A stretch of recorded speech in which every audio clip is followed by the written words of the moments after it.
अवतार जगाला सत्य दाखवण्यासाठी झाला आहे असे सांगितले। श्री सद्गुरू हेच भक्तांचा आधार व कैवार आहेत।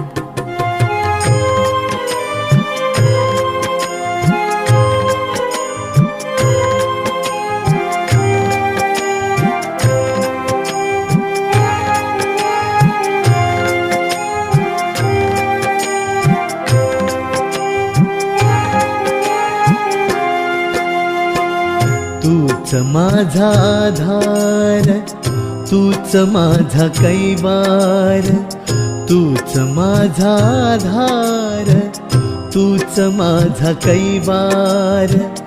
आदिनाथ अवतार महाराज श्री शंकर, तूच माझा आधार, तूच माझा कैवार, तूच माझा